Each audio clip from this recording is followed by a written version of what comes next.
গা গুলিয়ে উঠল তমালের। হাসপাতাল চত্বরটা গুমোট হয়ে উঠেছে। চারদিকে ছড়িয়ে ছিটিয়ে রয়েছে পেশেন্ট পার্টি।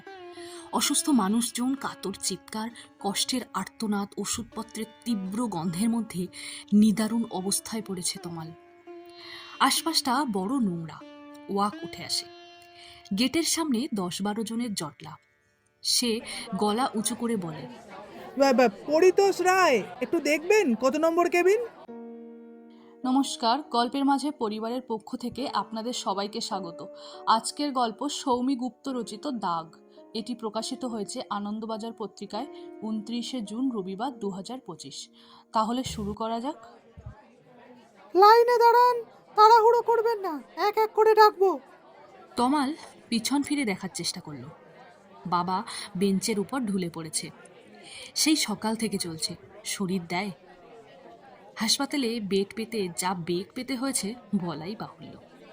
কাউন্সিলর তো লিখে দিয়েই খালাস। সকালে সে লাইন দেখে চক্ষু চড়কগাছ হয়ে গিয়েছিল তমালে। এ কিসের লাইন? শেষবার দক্ষিণেশ্বর কালীবাড়িতে পুজো দিতে গিয়ে এমন লাইন দেখেছিল তমাল। শিপ্রাকে ধমক দিয়ে বার করে এনেছিল লাইন থেকে। দূর থেকেই প্রণাম ঠুকে চলে এসেছিল ওরা। কিন্তু এ তো মন্দিরের লাইনকেও হার মানায়। সারাদিন যেসব পরিস্থিতির মুখোমুখি হয়েছে তমাল, তাতে হাসপাতালে বেড পাওয়া আর ডাক্তার দেখানো ঠাকুর দর্শনের চেয়ে কিছু কম নয়। কাল ঘাম ছুটে যাওয়ার জোগাড়। এ বিল্ডিং সে বিল্ডিং করে জুতোর সুপতলা খুইয়ে শেষে বেড মিলেছে একটা। তমাল সাহস করে বলল, একটু যদি তাড়াতাড়ি বলতেন খুব ভালো হয়, পেশেন্ট বসে থাকতে পারছে না। ভাবলেশীন মুখ, নিমতে তো গলায় নার্স বললেন, সময় লাগবে। এসব জায়গায় তাড়া দেখালে চলবে না, সবাই বিপদে পড়েই এসেছে। তমাল ভিড় থেকে বেরিয়ে এলো। বেঞ্চের সামনে এগিয়ে এসে বলল, বাবা, জল খাবে? পরিতোষবাবু চোখ তুলে বললেন। লজ্জা হবে রে একটু। গলাটা বেশ ঘড়ঘড় করছে। ঘাড়টা বুকের কাছে ঝুঁকে এসেছে যেন। ক্লান্ত শ্রান্ত স্বর। তমালের বুকের ভিতরটা কি নড়ে উঠল। তমাল ঢোক গিলে বলল, ছেড়ে বেরোনো যাবে না বাবা। একবার বেডটা হাতছাড়া হয়ে গেলে আবার 3 মাস পর। পরিতোষবাবু হাত তুলে বললেন, ঠিক আছে, একটু বসি, বেড পেলে দেখা যাবে এখন। বেঞ্চটা একটু খালি হতেই পরিতোষবাবু গুটিসুটি মেরে শুয়ে পড়লেন। তমাল দাঁড়িয়ে আছে। পা দুটো টনটন করছে। সিদ্ধারা বেয়ে একটা ব্যথা নেমে আসছে। আজ অনেক বলে কয়ে ছুটি ম্যানেজ করেছে তমাল। ছুটি তো নয়, যেন বসের কাছ থেকে তার জীবনের কয়েকটা ঘন্টা ধার চাওয়া হয়েছে। এমন করে তাকিয়েছিল বস। বাছা বাছা দুটো শব্দ মুখে এসে গিয়েছিল তমালের। এই সময় ছুটি নেওয়াটাও রিস্ক। তমাল জানি সবাই একটা দড়ির ওপর হাঁটছে। কখন কে দড়ি থেকে ছিটকে পড়বে কেউ জানে না। অফিস এখন কস্ট কাটিং করছে। সারাক্ষণ একটা চাপা টেনশন। বাড়িতেও কি কম? শিপ্রা তো সারা দিন তাতানো লোহার কড়াইয়ে বসে থাকে। ওকেও দোষ দেয়া যায় কি? দিনকাল যা পড়েছে, দুজনের মুখে রক্ত ওঠার জোগাড়। সংসার চালানো হিমালয় জয় করার থেকেও কঠিন মনে হয় তমালের। বাবার চিকিৎসা, নিজের হাত খরচ, শিপ্রার মনে পড়তেই হোঁচট খেল তমাল। না, শিপ্রার খরচটুকু নিজেই চালায়ও। নিজে যেটুকু রোজগার করে তাতে ওর নিজের খরচ চালানোর পর বাবানের স্কুলের খরচাটাও কিছুটা চালায়। নয়তো বাবার পিছনে এ যাবৎকাল তমাল যা খরচ করে এসেছে, তারপর সংসারের খরচ ছাড়া আর বাহুল্য দেখানোর ক্ষমতা নেই ওর। বাবানের কথা মনে পড়তেই তাড়াতাড়ি মোবাইলটা খুলল তমাল। মেল আসার কথা ছিল না আজ স্কুল থেকে? না, ওর কাছে তো আসেনি। তাহলে কি শিপ্রার মোবাইলে? ফোন করলো ও শিপ্রাকে। বেসরকারি হাসপাতালের রিসেপশনে সর্বদা ভিড়। তুলছে না কেন ফোনটা? আবার ফোন করলো তমাল। গানটা লাগিয়েছে সাংঘাতিক। আমি আমি জানি জানি চোরাবালি কতখানি গিলেছে আমাদের রোজ। শিপ্রার জীবনবোধ বরাবরই তমালের চেয়ে স্বচ্ছ। নয়তো দুদিন আগে কি সাংঘাতিক কথা কেমন অবলীলায় বলে দিল। তমাল হলে পারত। তমালের আজকাল জীবনটা চোরাবালির মতোই মনে হয়। পা দুটো যেন কেউ টেনে নিচে নিচ্ছে। মাঝরাতে হাঁসফাঁস করে উঠে বসে তমাল। এসির মৃদু ঠান্ডা বাতাসেও কপালে বিনবিনে ঘাম জমে। বাথরুমে যায়, জল খায়। শিপ্রা অঘরে ঘুমোয়। বাবানের মাথাটা বালিশ থেকে নেমে আসে।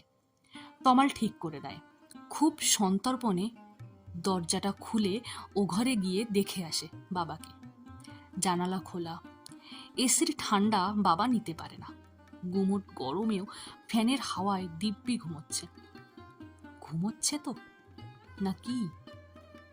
একটু কাছে এগিয়ে এসে দেখে তমাল। ওই তো বুকটা ওঠানামা করছে। ভয়ে লাইট জ্বালাতে পারে না।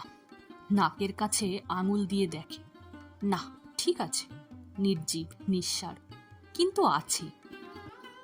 তমাল ফিরে আসে বিছানায়। এপাশ ওপাশ করে বাকি রাতটা নির্ঘুমে কেটে যায়। হ্যাঁ বলো। শিপ্রার ব্যস্ত গলা শোনা যায়। হ্যাঁ, বলছি বাবানের স্কুল থেকে মেল আসেনি এখনো? একটু হোঁচট খায় শিপ্রা। আজকেই আসার কথা ছিল না? ওয়েট, 20 সেকেন্ডের মতো সময় লাগলো শিপ্রার। মঙ্গলবার সময় দিয়েছে, বেলা 12টা। তমালের গলায় উষ্ণতা নেমে আসে। আমার অফিস নেই, যা হোক একটা সময় দিলেই হবে। শিপ্রা ততোধিক জোর দিয়ে বলল, আজও তো অফিস ছিল তমাল, ম্যানেজ করেছো তো? আমাকেও ম্যানেজ করতে হবে। এসব বড় স্কুলে পড়াতে গেলে ম্যানেজ করাতে হয়। এ তো তোমার পাড়ার সরবালা বয়েজ স্কুল নয় যে তোমার মর্জি মতো চলবে। তমাল চুপ করে গেল। শিপ্রা ঠিক সময়ে ঠিক ঠিক কোপ মেরে কথা বলতে পারে। এটাও একটা দক্ষতা। তমাল পারে না। তমাল অনেক কিছু পারে না। পরিতোষ রায়ের বাড়ির লোক কে আছেন? হুঁশ ফেরে তমালের। 3 নম্বর কেবিন, বিকাল 4টে থেকে কেমো শুরু হবে, 4 ঘন্টার কেমো। আয়া রাখতে চাইলে কথা বলুন। পেশেন্টের অবস্থা ভালো না, একজন সঙ্গে থাকতেই হবে। মুখস্থ বলার মতো বলে দিল কথাগুলো। তমাল 3 নম্বর কেবিনে নিয়ে গিয়ে বাবাকে শুইয়ে দিল। জলের বোতল কাগজপত্র রেখে চা আনার জন্য নিচে নেমে গেল। সঙ্গে শুকনো কিছু খাবার। খালি পেটে কেমো নেওয়া যায় না, তমাল জানি। এর আগে 3টে কেমো নিয়েছে বাবা। মেডিক্লেম করানো ছিল না। অফিসের মেডিকেল ইন্স্যুরেন্সের যা প্যাকেজ, তারপরেও 3 বারে 30 করে 1 লাখের কাছাকাছি টাকা গেছে তমালের। আরও 14টা বাকি। হিসাব করতে গিয়ে শুধু ঢোক গিলেছে বারবার। বাবার জমানো টাকা বলতে তো কিছু নেই। যেটুকু ছিল ভাড়া বাড়ি ছেড়ে এই ফ্ল্যাটটা কেনার সময়ই শেষ। মায়ের চিকিৎসাতেও কম যায়নি। তাও টেনে টুনে চলছিল মোটামুটি। একটা প্রমোশন, একটা ইনক্রিমেন্ট যদি হয়ে যায়, মরীচিকা খুঁজতে চাইছিল তমাল। কিন্তু বাবানের স্কুলের ওই মেলটা গোলমাল করে দিল সব। বাবাকে উঠে বসিয়ে চায়ের কাপটা দিল তমাল। আঙুলগুলো ঈষৎ কাঁপছে। চায়ে চুমুক দিয়ে পরিতোষবাবু বললেন, হ্যাঁ রে, দাদু ভাই ফিরেছে স্কুল থেকে? খোঁজ নিয়েছিস? হ্যাঁ, ফিরেছে। তুই বাড়ি যা, আমি ঠিক আছি। বেচারা একা একা। বাবা কথা বলতে বলতে হাঁপাচ্ছে। একদিন তো শিপ্রা স্কুল থেকেই ফোন করছিল তমালকে। অসময়ে হঠাৎ ওর ফোন দেখে একটু ভয় পেয়েছিল তমাল। তোমার ছেলের লিস্টে নাম ওঠেনি। শিপ্রার চেরা গলা আছড়ে পড়েছিল ফোনেই। তমাল বাইরে বেরিয়ে এসেছিল অফিস থেকে। মানে? শিপ্রা হিস হিস করে বলেছিল, ডিসকোয়ালিফাইড। মানে বোঝো, কালই দেখা করতে বলেছে।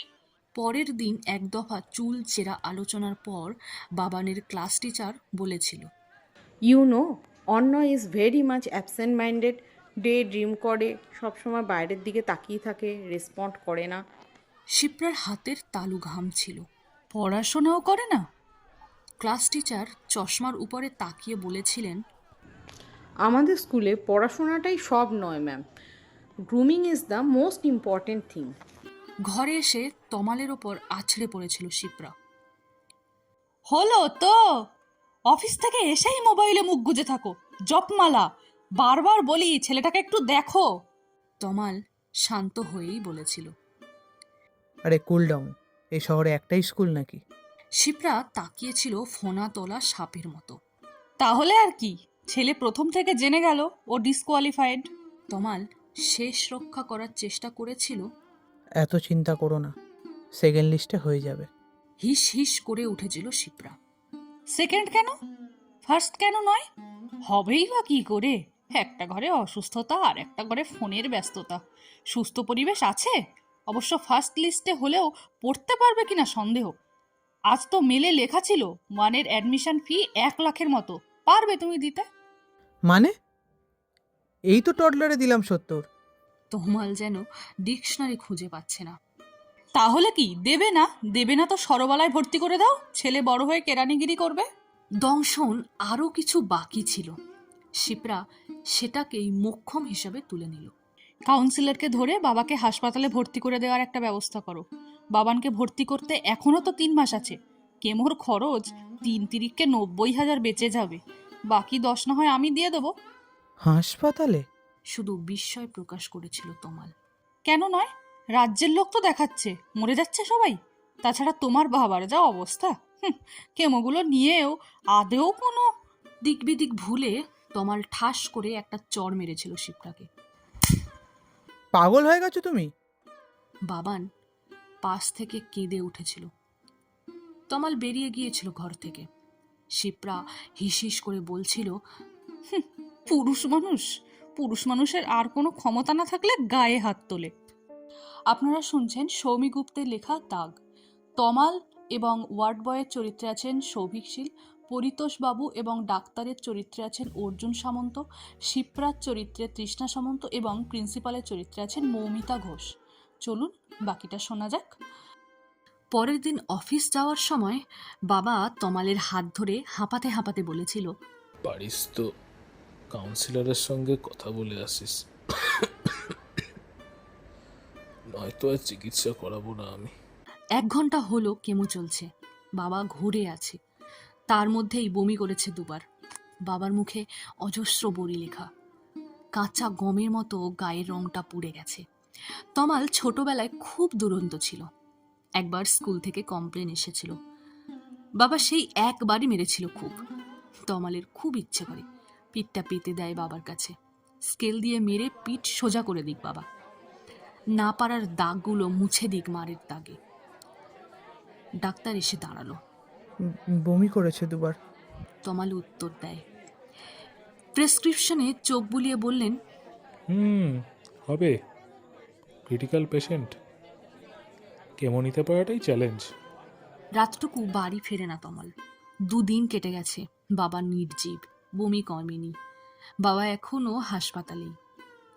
মঙ্গলবার অফিস থেকে 1 ঘন্টা ম্যানেজ করে এসেছে স্কুলে। দুজনেই প্রিন্সিপালের মুখোমুখি। অজস্র অভিযোগ, অজস্র দাগ বাবানের খাতায়। শিপ্রার মুখের রেখা ক্রমশ কঠিন হচ্ছে। একটা সময় যেন মাথার অসম্ভব ভার লাগলো তমালের। মনে হলো আর সে পারবে না, মাথার মধ্যে বিস্ফোরণ হবে তার। এখনই কিছু করা দরকার। আর কত শুনবে সে?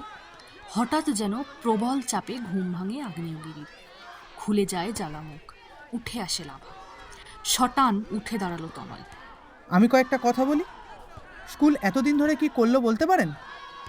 এই যে আমরা দুজন, এতটুকু ছেলের অভিযোগ শুনতে শুনতে বিচ্ছিন্ন হয়ে যাচ্ছি ক্রমশ। প্রতিযোগিতায় ঠেলে দিচ্ছে এতটুকু ছেলেকে। তার জন্য আপনারা দায়ী নন? আপনি বলুন তো, কেন আপনি এতটুকু ছেলেকে ক্লাসে আগ্রহী করতে পারেন না?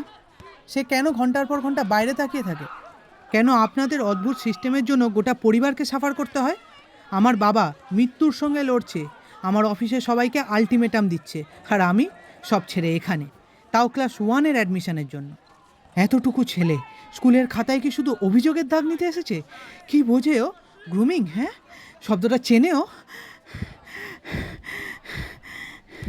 রীতিমতো হাঁপাচ্ছে তমাল। শিপ্রা অবাক হয়ে দেখছে তমালকে। প্রিন্সিপাল ম্যাডাম ব্যস্ত হয়ে বললেন, Keep your patience, sir.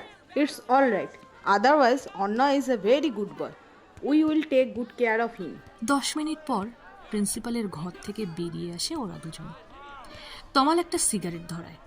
Shipra ওর কাঁধে হাত দিল একবার।